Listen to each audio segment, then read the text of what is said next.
اکبر اور فاروق اعظم جیسے صحابہ پڑھے تو کیا علوم و اسرار ہوں گے، وہ تو الفاظ میں آ ہی نہیں سکتے۔ صرف حضرت عمر نے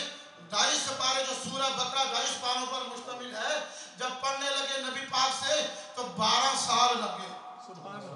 12 سال میں صرف سورہ بقرہ پڑھی۔ کیا پڑھتے تھے؟ وہ علوم و اسرار تھے جو الفاظ میں بیان نہیں ہو سکتے، وہ کیف و سرور تھا جو الفاظ میں بیان نہیں ہو سکتا۔ 12 سال صرف سورہ بقرہ میں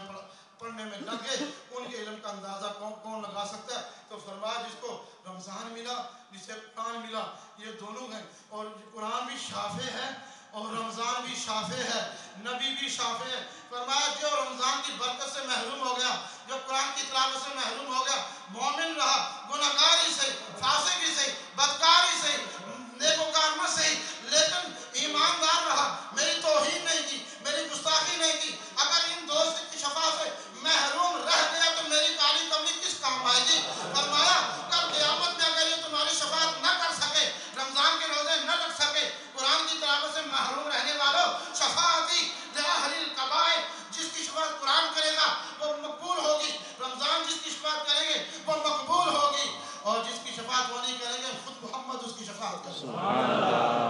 نبی پاک علیہ السلام فرماتے ہیں شعبان شہری رمضان شہر اللہ، فرمایا شعبان میرا مہینہ ہے اور رمضان شہر اللہ ہے، اللہ کا مہینہ ہے۔ تو سوال یہ ہے بھئی ساری کائنات تو اللہ ہی کی ہے،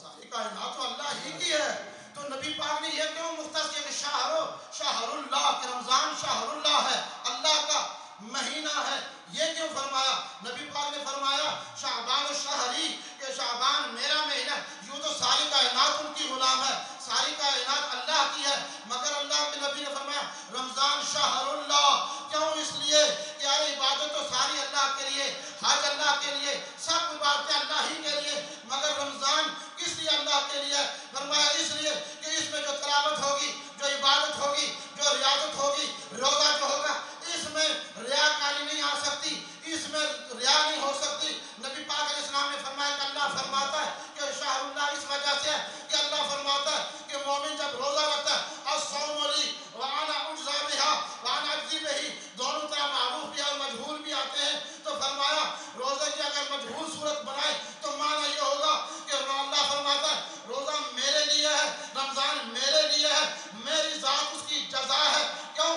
باقی عبادات کے لیے نہیں فرمایا۔ حج میں ریاکاری ہو سکتی ہے، قرآن کی تلاوت میں ریاکاری کا امکان ہے، سجدے میں ریاکاری کا امکان ہے، زکوٰۃ میں ریاکاری کا امکان ہے، ہر عبادت میں ریا کا شائبہ ہو سکتا ہے، اور نبی پاک فرماتے ہیں سب سے کمزور ترین ریا کی جو صورت ہے، فرماتے ہیں جو زمین پر چونٹی چلتی ہے، مشکات شریف کی حدیث ہے، حضور فرماتے ہیں سب سے کمزور علامت ریا کی چھوٹی سی چھوٹی جب زمین پر چلتی ہے، ریا کی اتنی بھی قسمیں موجود ہیں، تو کسی کے ذہن میں یہ خیال آ سکتا ہے تو روزے میں کیونکہ خالص عبادت ہوتی ہے، یا بندے کو پتا ہوتا ہے یا خدا کو پتا ہوتا ہے، فرمایا تم صبح سے لے کے شام تک بھوکے رہتے ہو، شام سے لے کے سحر تک میری عبادت کرتے ہو، میں تمہیں اپنا جلوہ تمہیں عطا کروں گا، اپنا دیدار تمہیں عطا کروں گا۔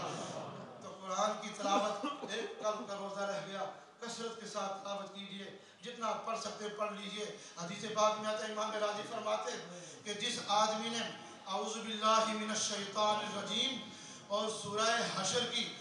آخری 3 آیات پڑھی،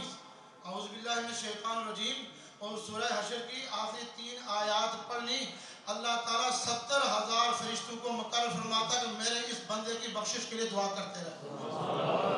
فرشتوں کی ڈیوٹی ہوتی ہے۔ اور دیکھو نبی پاک صلی اللہ علیہ وسلم ایک اور مقام پر فرماتے ہیں کہ حضور صلی اللہ علیہ وسلم کے پاس